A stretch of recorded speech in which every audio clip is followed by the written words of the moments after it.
Hi friends, இது பால்வாடியில் கொடுக்குற சத்து மாவு. இதை வச்சு வாங்க ஒரு ஸ்நாக்ஸ் செய்யலாம். இந்த மாவு இருந்தால் தூக்கி போட்டுறாதீங்க. மாவை அப்படியே சாப்பிட்னா குழந்தைங்களுக்கு கஷ்டமாக இருக்கும், சாப்பிட மாட்டாங்க. இந்த வடை மாதிரி எதாவது போட்டு கொடுத்தனா விரும்பி சாப்பிடுவாங்க.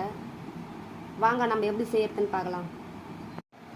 அதற்கு தேவையான பொருள்: பால்வாடியில் கொடுத்த சத்து மாவு, வெங்காயம், பச்சை மிளகாய், கீரை, முருங்கைக்கீரை போட்டால் கொஞ்சம் உடம்புக்கு நல்லது, அதனால் கொஞ்சம் முருங்கைக்கீரை சேர்த்துக்கிறோம்.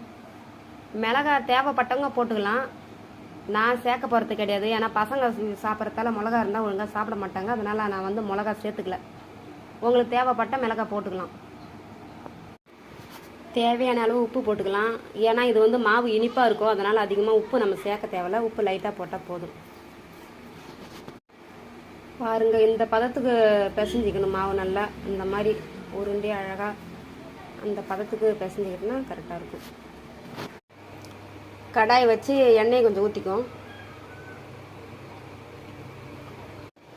வடை இந்த மாதிரி பின்னி பின்னி போட்டுக்கும்.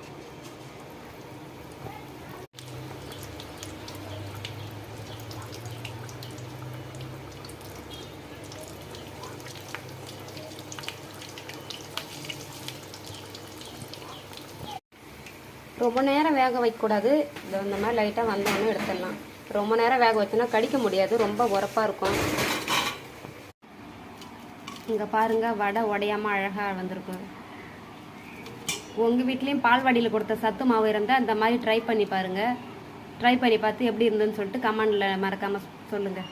Okay, thank you.